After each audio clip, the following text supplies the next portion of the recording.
Hello, hello. Amy Elizabeth, somatic and intuitive healer here. And I have gotten some really great questions about moon cycles.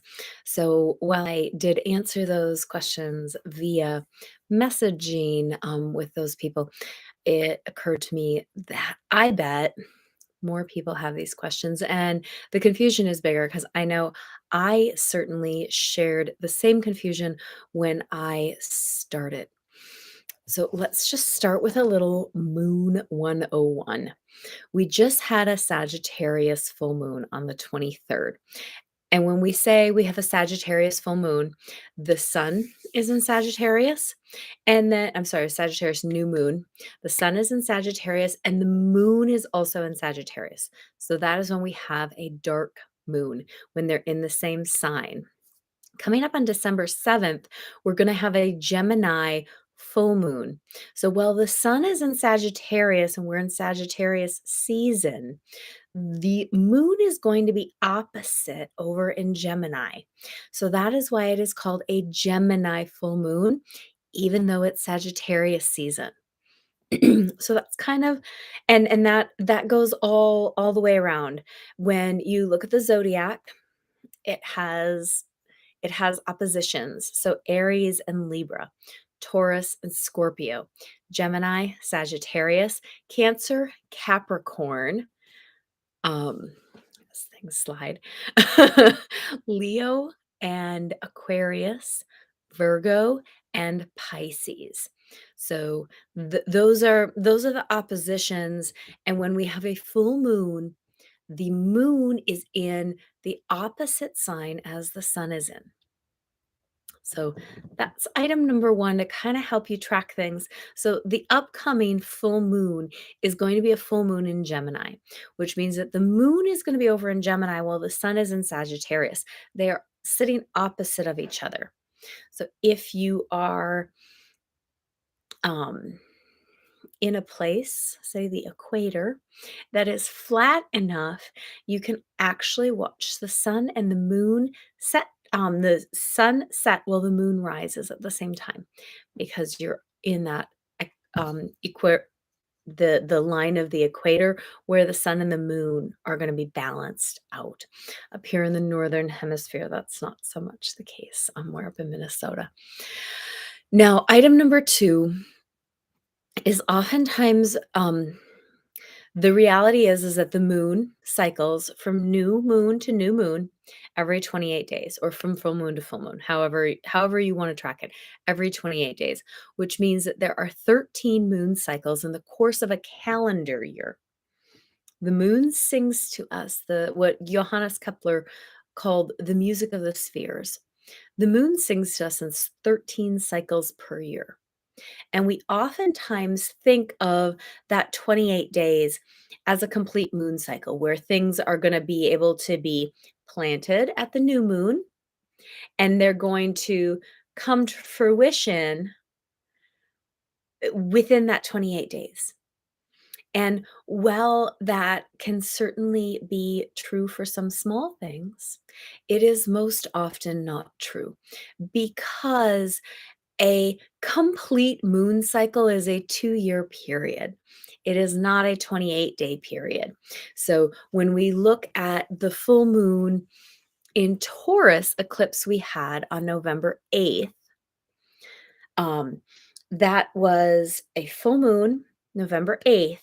And now to move through to really watch what's going to come to be, what is going to be revealed, because eclipses conceal, they don't reveal, even though it was a full moon. And full moons are often thought of as something that reveals. It's not a time for dreaming. It's a time for action because there's a light shining on things. It's a time of doing, where a new moon is a time of dreaming. So there's that piece of balance there. But let's look at what we would be looking at in this bigger, more real 2-year cycle of the moon. How long it takes to actually travel from the full moon, and I'm actually gonna go back to a new moon eclipse because this is a time that we planted something. And that was the Taurus new moon on April 30th of 2022. And why I'm starting this with a new moon is because a new moon is a time that we plant things to wait for it to come to fruition. So those of us who are conscious and working with the cycle, working and paying attention to the moon, it was a time where we planted, we put intentions forth, and now we're working toward them. And the full moon in Taurus on November 8th is the first quarter of the moon cycle. So we're seeing a quarter of what is possible if we keep working with whatever we planted back on April 30th of 2022. That November 8th new moon, I'm sorry, full moon, which was an eclipse also, is the first quarter of the cycle. Then we're going to move into the halfway of the point of the cycle with the Taurus new moon in May of 2023. That'll be May 19th of 2023, is going to move us halfway through this cycle, the actual 2-year moon cycle. So we planted something in April of 2022. We did a quarter of the work and a quarter of the effort by November 8th of 2022. We're halfway to really seeing what's going to happen by May 19th of 2023. And then we're going to have a Taurus full moon on October 28th of 2023.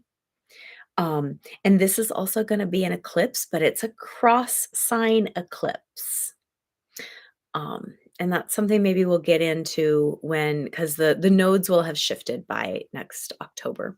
So this November 8th eclipse was the middle eclipse, but we'll circle back to that.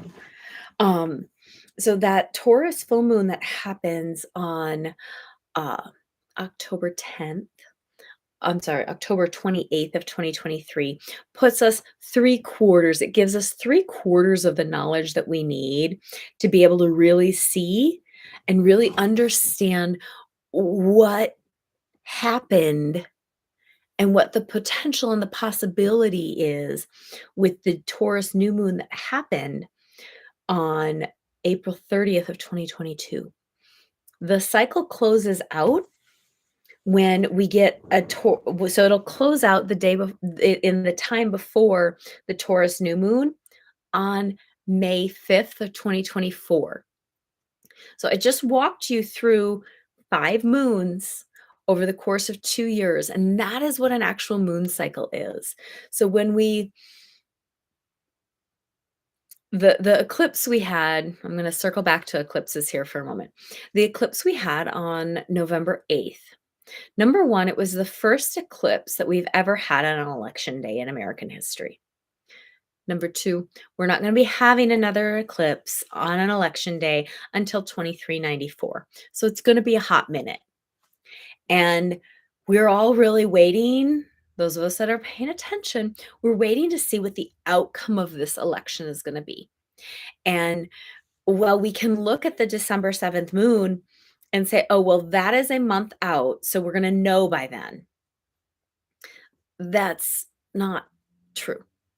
We're not going to know what this eclipse and this election really means until May of 2024.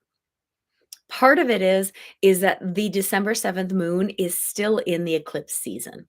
So eclipse season is a 6-week period on both sides of the eclipse peduncle, as I like to call it. And the eclipse peduncle for this eclipse season, this middle eclipse season, was 2 weeks long.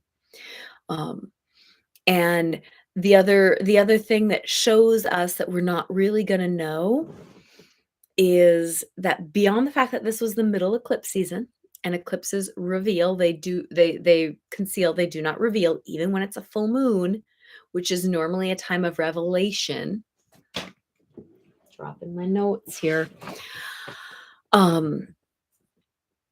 Things are still unfolding. We've got elections in the country that are still up for grabs. And we're still in the eclipse season. So we will start to have a better clue as to what this eclipse means come about January when we've got some space from the eclipse season because our eclipse season goes through the end of December. So it's not going to be until January where we kind of start to see things and get a vague idea of what was put into play and what was put into action.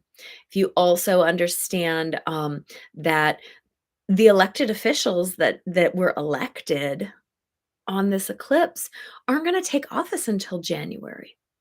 And it's going to take them some time to get up and running. And then we're going to run into another eclipse season um, on April 19th, and then 2 weeks later. And that eclipse is a cross sign eclipse. I mentioned the cross sign eclipse with the 20 the Taurus full moon in October of 2023.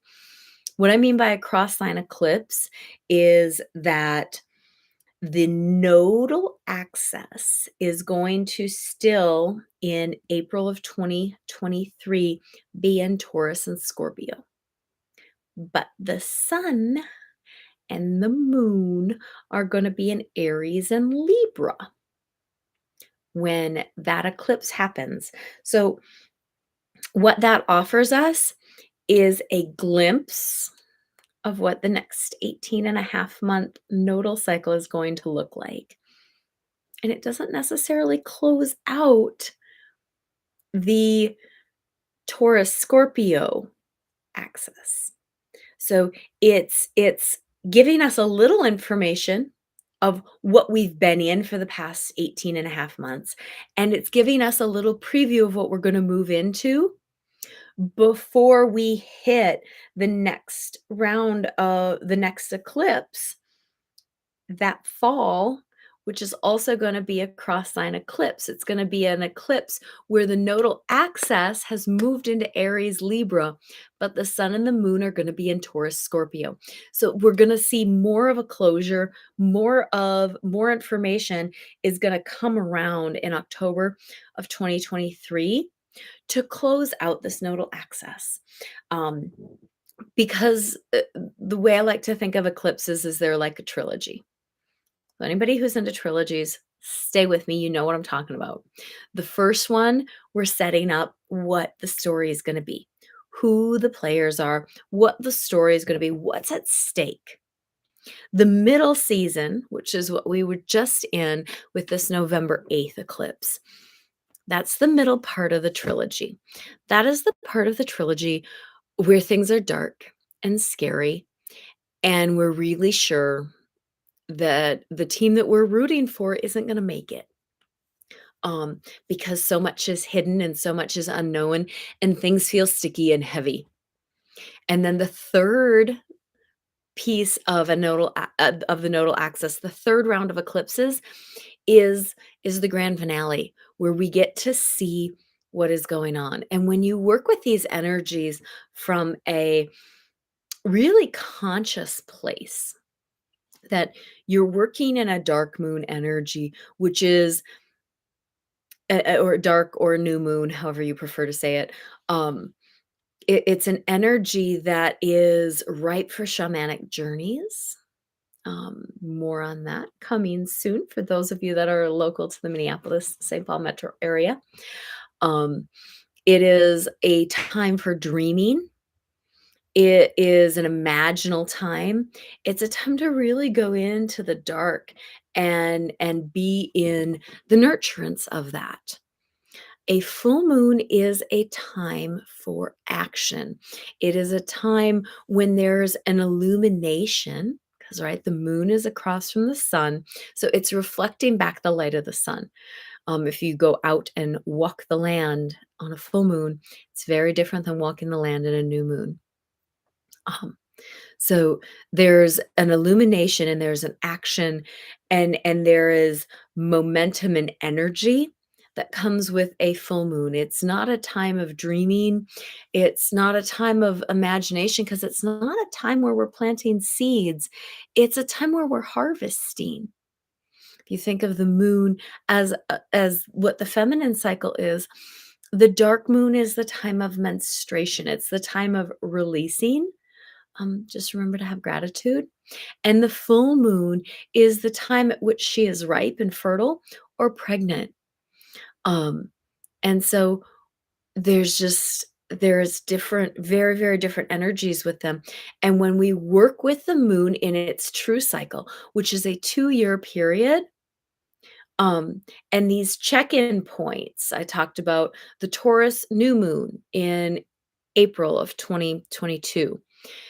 It was a check-in point, this full moon that was November 8th. And then we have another check-in point of in May of 2023 when we have a Taurus new moon, and a final check-in point in October of 2023 before we close out the cycle in May of 2024. So, I hope that helps with understanding moon cycles a little bit. I think what we're going to be chatting about next video is Saturn, because that's who we're working with Women's Circle for the month of December is Lord Kronos. So leave your questions, your comments, your dedications, or your requests down below. I love hearing from you. And when you ask me these questions, I can address them for you here and give you a lot of good information. So have a gorgeous night. Sending fierce love.